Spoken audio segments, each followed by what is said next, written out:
To this edition of 401k and Beyond. So we want to thank all the viewers who are watching this. We've got our Facebook group, which is 401k and Beyond. So if you're watching this on there, be sure to check out our YouTube channel of the same name. We do some additional content that we post to the YouTube channel that we don't necessarily want to fill up the Facebook group with. On the reverse side, if you're watching this on our YouTube channel, be sure to check out the Facebook group 401k and Beyond.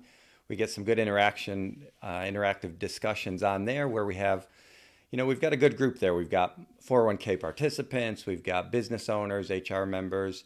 We've also got a lot of advisors and asset managers in there. So tonight we've got on an asset manager, John Ruth from Build Asset Management. Really excited to have him on. John's a good guest because he comes from that advisor community. So he understands, everything that folks like me are going through.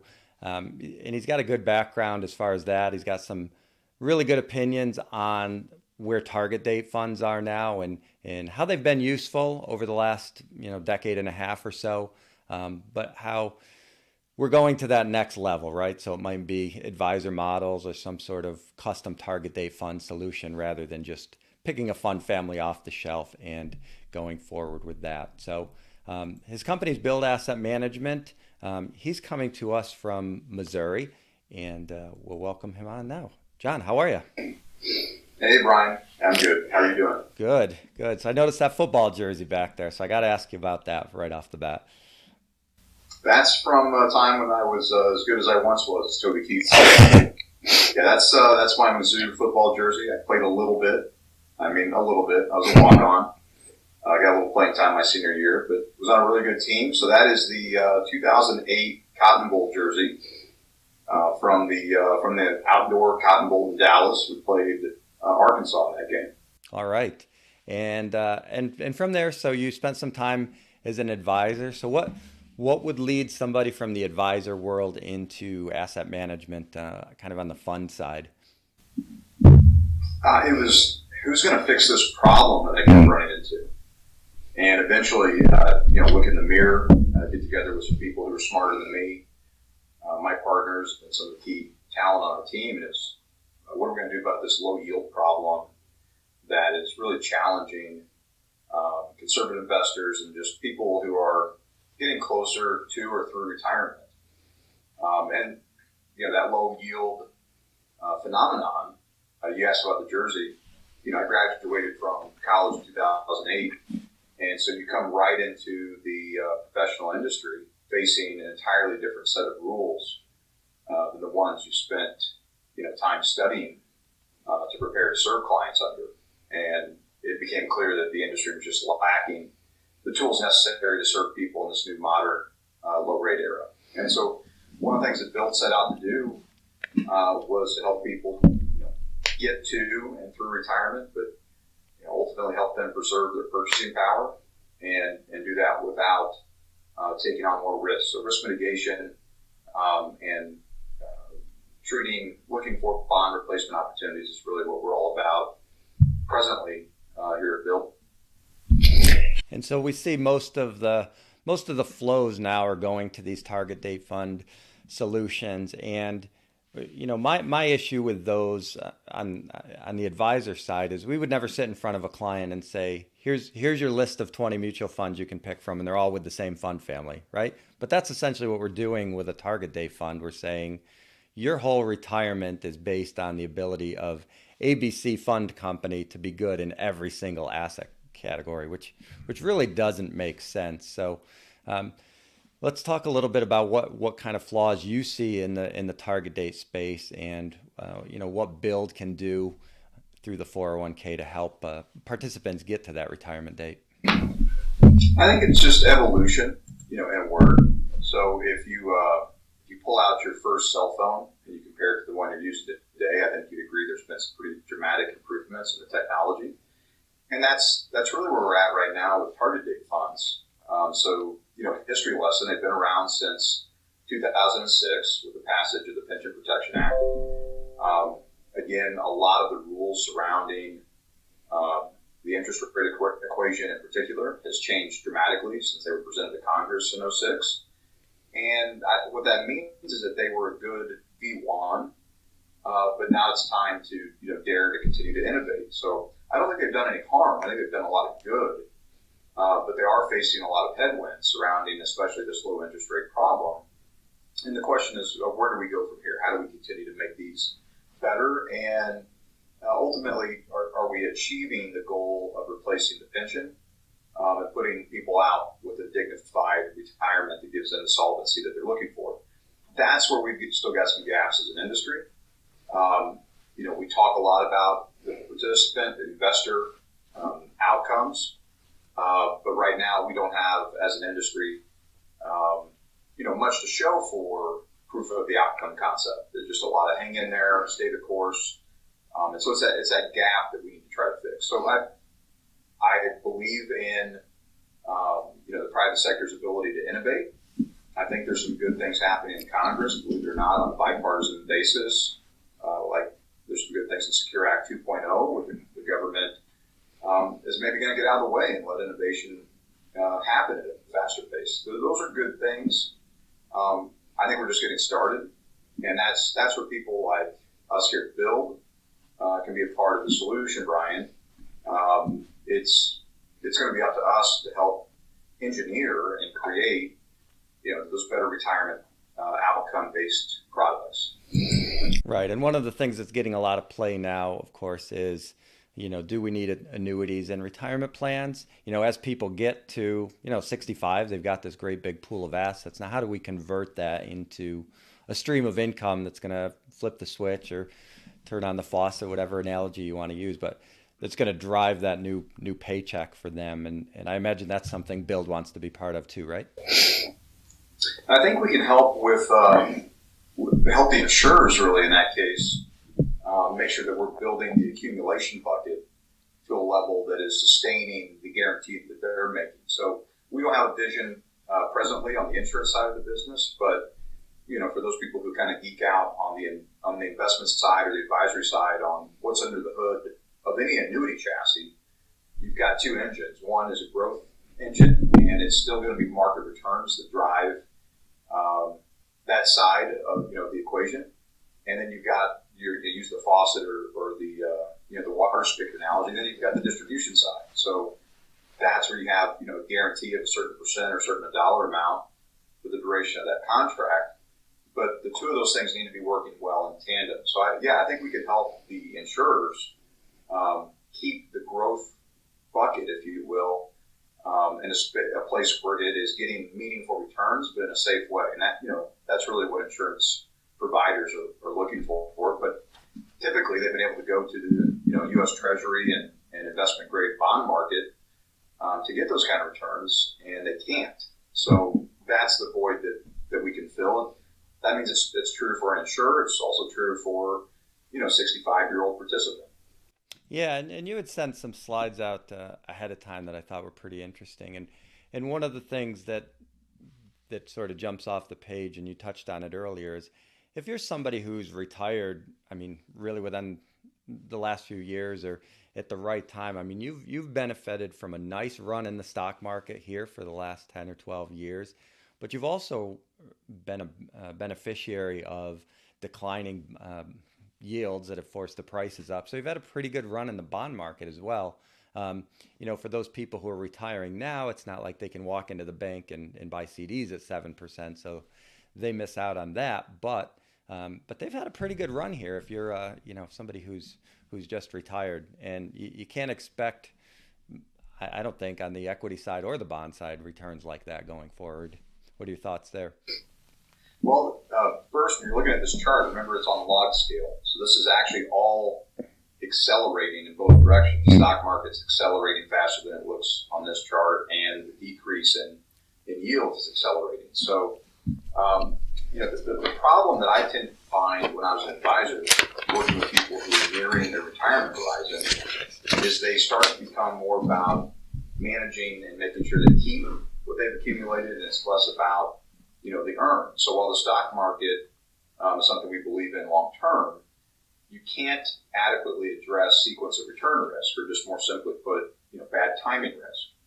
And whether you're an insurance company, who's relying on a 4 or 5% withdrawal formula, or you're just a home gamer who's using the old 4% withdrawal rule, that should work out great unless you have one of these, critical events occur. There's a lot of studies around this that suggest that those 5 years before and 5 years into retirement are probably the most critical. If you have a sustained drawdown during that time frame, it really stresses your ability mathematically, to achieve that assumed distribution rate.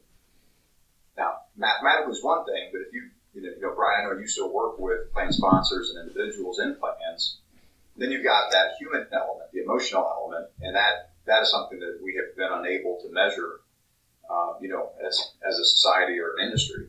And so it's tough then to get people to go to plan B, because usually the emotions are pretty hot when that happens. One of the things that concerns me, so I'm not here to say we're not a Chicken Little firm. I'm not here to tell you that the sky's falling in the stock market. I'm just here to tell you I'm wise enough not to know what it's going to do next. And I do think long term it'll go up and to the right. But if you really zoom in on that blue line, you'd see a lot of sawtooth patterns. You don't want to be at the trough of one of those sawtooths in those 5 years before we're going into retirement. That's just going to make things difficult. What you'll notice on the other side, the line trending down, is that we're just out of anything left to give in the yield environment. So unfortunately, our industry often looks backwards to move forward. And what I mean by that is in fund analysis, the funds that make up a component of a target date fund or a managed account, the funds that make up the investment lineup in a plan, an employer's retirement plan, a lot of times the justification used to add that investment is based on historical performance. And when you look at that chart and you see yields coming down, you have to remember that there's an inverse relationship with fixed income bonds between price and yield. And so as yield comes closer and closer to zero, over the last 40 years, it's felt like there's nothing, wrong. It's felt like, hey, nothing to see here in the fixed income space. This is doing what it's supposed to do. It's getting a meaningful return. Well, what do you do when you hit zero? You have to start going into negative territory in order to continue to get price appreciation. And while I don't think we have any slides on that in this deck that we sent you, if you ask me the question of, do we want to do that here? I think you could look over to Europe and Japan, who've got a decade or more head start in that experiment. And the answer is no. Negative yields are not going to take you to the promised land. So this is a problem. And if you think about the way that fixed income has traditionally been used in portfolio construction, it's been the anchor in the portfolio on a historical basis. It is the ballast. It's trended to be, traditionally been thought of as the safer thing relative to equities. And they tended to behave differently than equities. So you've got this nice diversification aspect. When one moved in one direction, the other responded appropriately to help preserve. And more, at least in the more recent crashes that we've seen, fixed income has moved with equities. So we see some things that concern us. When yields are low, it's really tempting to want to reach out there to more speculative assets to get that yield. And we'd say, hey, throw up a big warning sign. You need to be really cautious about doing that. And so it started to develop a question that inspired our creation. How could we continue to provide something that is has a very safe-seeking profile, but still gives the meaningful upside that someone needs to get them to and sustain them through retirement? Because if you look at where that chart's headed, our thesis and argument is the next 40 years, and if that means your next 40 years is in retirement, you're not going to enjoy the same price appreciation and yield coming in. You're more likely to see it remain flat for a number of reasons, and or some slight upticks. But going back to your granddad's CD rates is not something you should be betting on. Yeah, so I'm 65 years old. I got a pool of assets. I've got 60% in the market and 40% in what? What do I do with that, John? Well, I'd advocate for give Bill a look. You have to. Here's left to your own devices and the traditional asset mix that you find inside of plans or inside of target date funds. you really only got two ingredients to mix and match historically. You've got stocks, you've got bonds. So I already mentioned one of the potential pitfalls, which is stretching for yield, going down in quality, going more out into the speculative, high yield, higher risk, fixed income. But I think that's foolhardy. I shared a post earlier this morning on LinkedIn.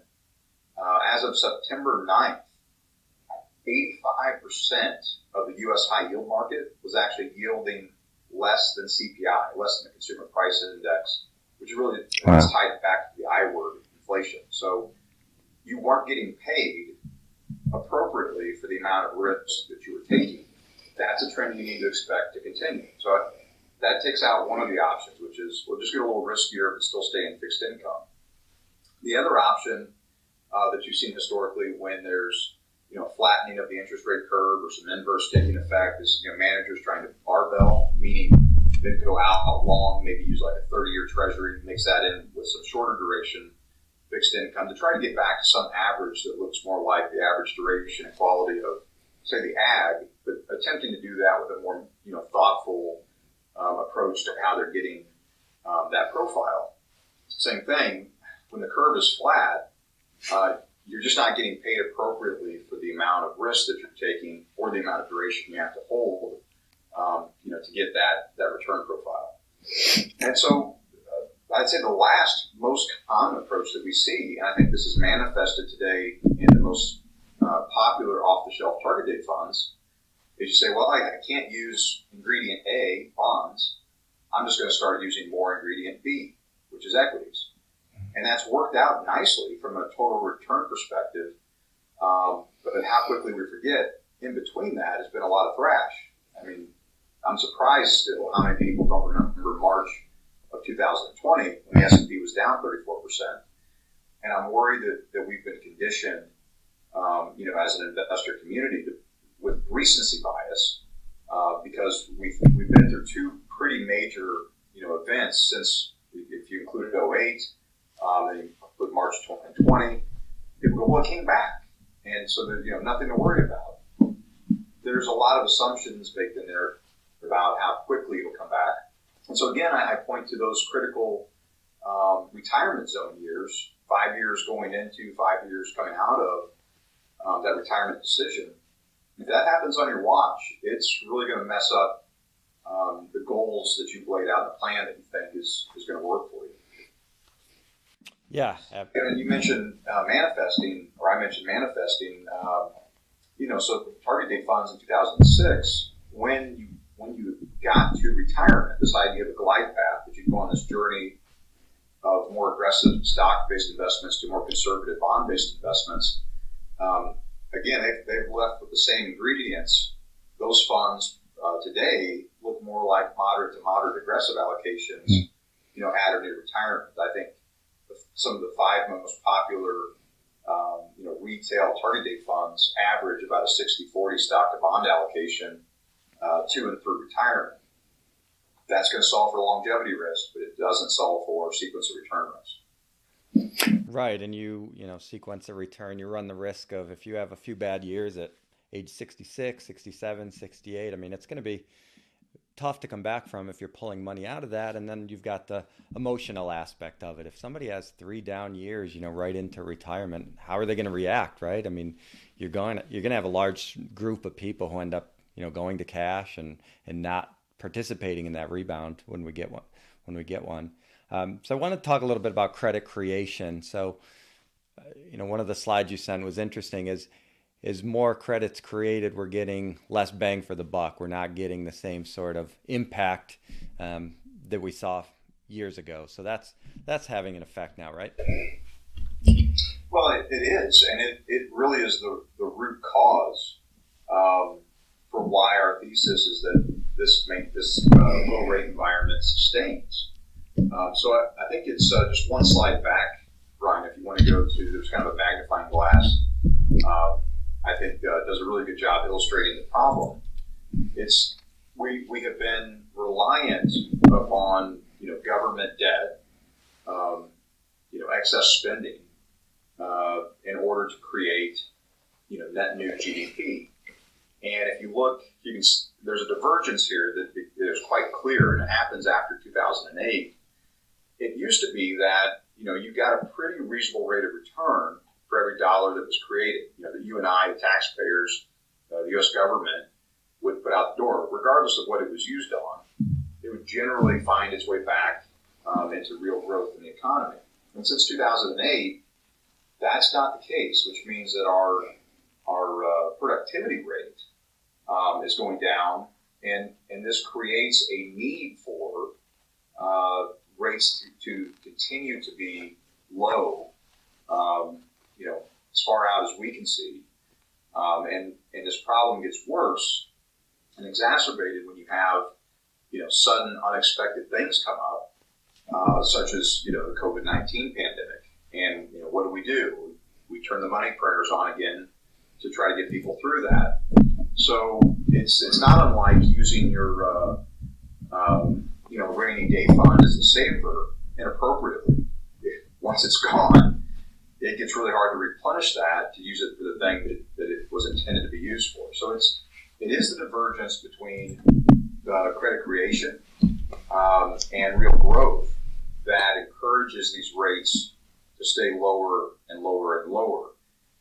And the chart that you've got up now looks at three of the more common asset classes in fixed income. They're all trending toward the same direction, including that blue line, which is the high yield.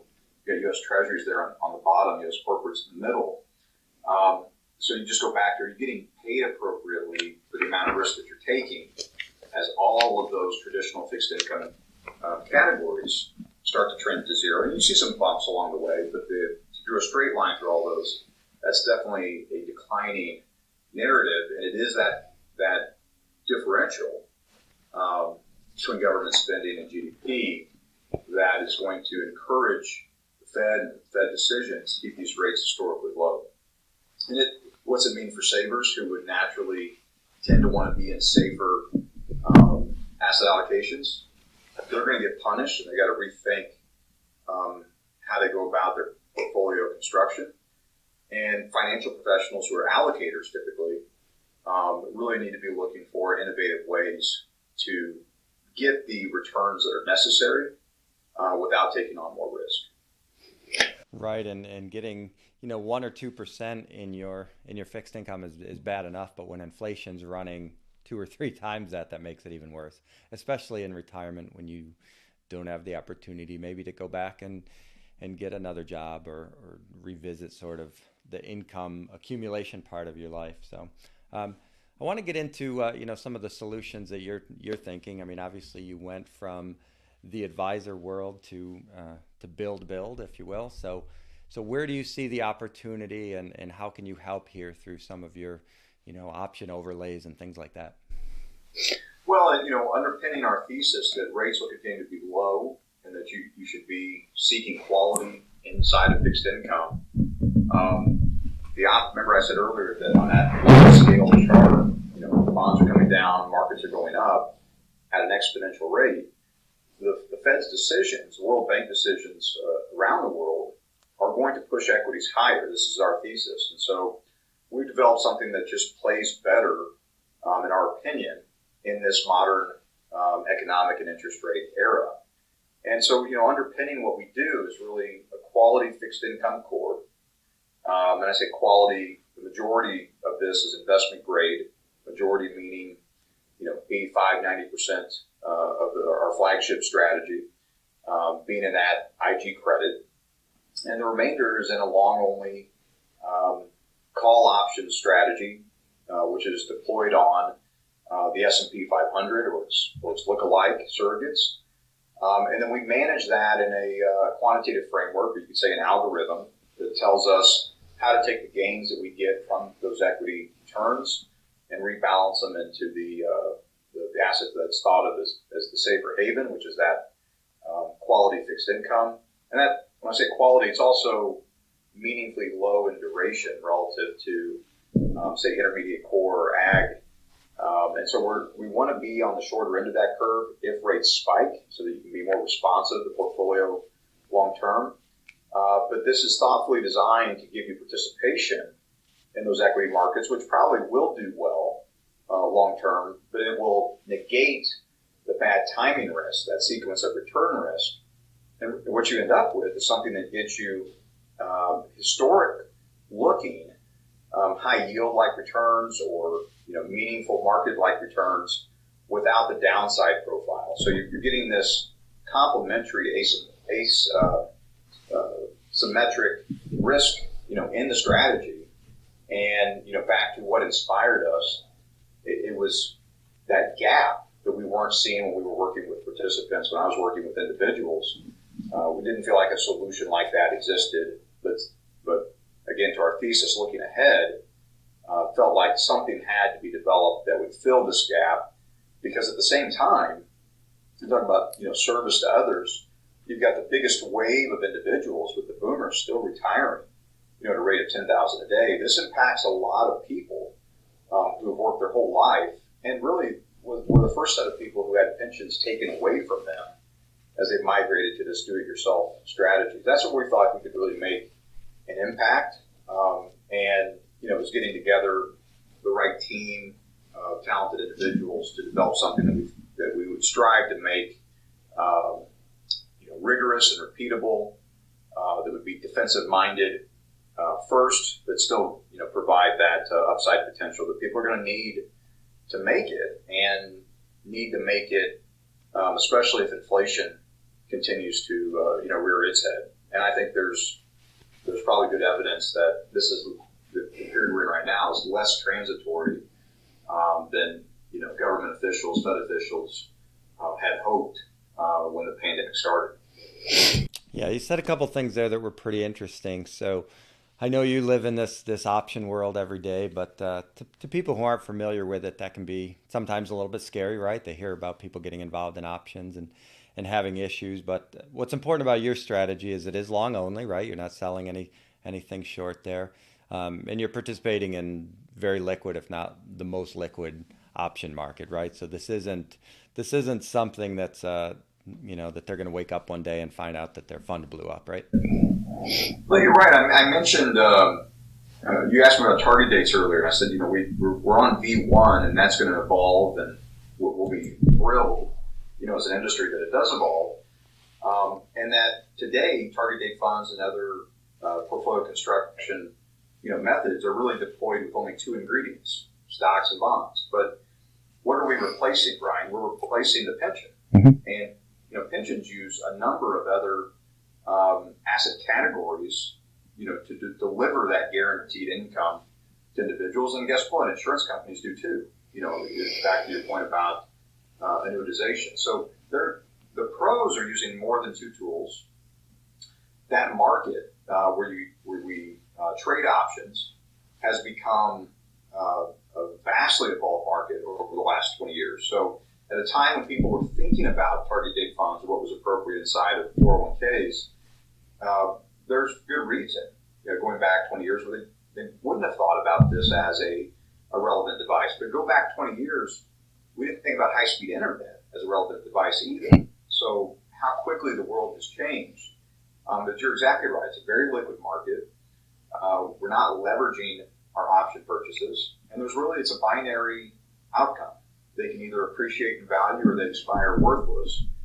And so we can quantify that in our algorithmic approach and really determine the range of expected outcomes, we would argue, much more predictably than someone who's just mixing stocks and bonds. You can do some simulation Monte Carlo analysis there, but it's all hypothetical. We know what the range of predictable outcomes is, both with a fixed income instrument and with an option. After all, really, both of those are just contractual obligations that we hold in the portfolio on behalf of the end investor. But because they're contractual instruments, there's rules. There's a beginning, there's an ending, and we know the terms of performance in between. You can wrap that up and come out with a much more predictable range of outcomes than you can with something that is unconstrained. But uniquely, options provide you this convexity that few other asset classes provide you. And I say convexity, it's the opportunity to gain more than you have allocated in the portfolio. So that's why the ballast of our approach is that investment grade fixed income. And it allows us to use a de minimis amount of the portfolio for that options exposure, while at the same time providing a much greater return profile than maybe what you would assume, by just looking at the allocations on paper. Right. And you mentioned two big pools of dollars and insurance companies and pensions, and the other big one that comes to mind is the endowments, right? I mean, they've all gone away from 60/40, and they're all looking for alternative types of means to gain income and exposure. So so this is in essence giving those sort of strategies to the masses, if you will, right? Yeah, and doing so in a daily tradable format. And it's this is a complicated, especially the options arena, it's quite complicated to go and do on your own.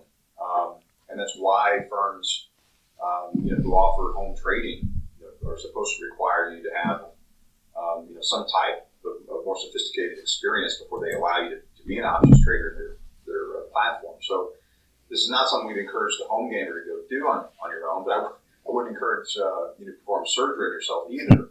It doesn't mean that we're not capable as a people of putting that trust in the hands of folks who are managing this every day with skill and care, the same way that a surgeon would, or the way that robotics have evolved.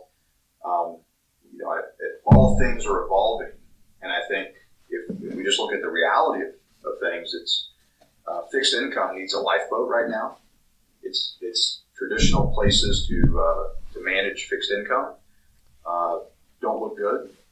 To us, it looks like there's a lot of headwinds, and if we continue to do the same thing, and my warning to the investment professional industry is, if we're just backwards looking, everything's going to look fine, because the weather yesterday and the weather the last 40 years of fixed income, was 75 and sunny.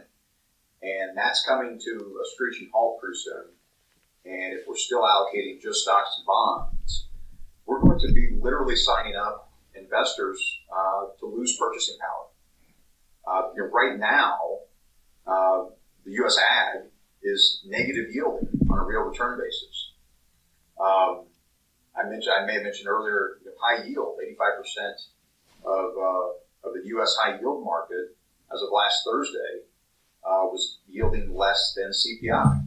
So you're signing up for something that is by definition losing money when you factor in inflation.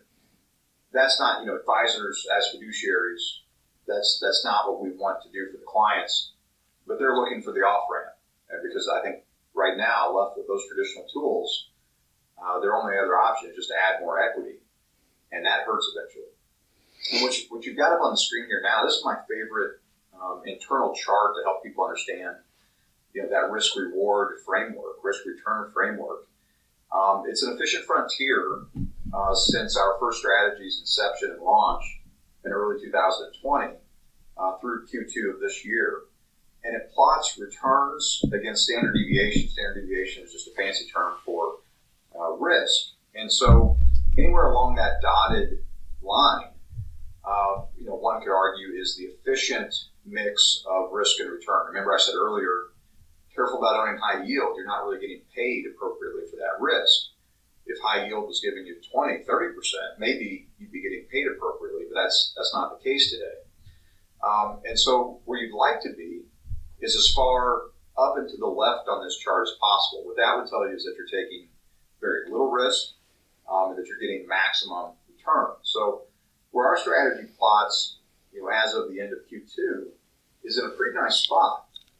And if you compare that to what the other cohorts that are out there, this is something that's getting you at that time high yield like returns, but more on an investment grade basis down there in that shorter corporate intermediate core basis. And so that's really where we start our conversations with advisors in terms of how to position this new way of thinking, this new tool into their toolkit for deployment, whether that's addition to a fund lineup or it is an allocation inside a custom target date solution or a managed account solution. We're saying, hey, what are you doing for fixed income? What are you doing for risk mitigation? You should really consider this as a replacement. And when you mix that together, It means you can still keep your equity conviction, your equity exposure, but this seeks to give you that more favored risk return profile.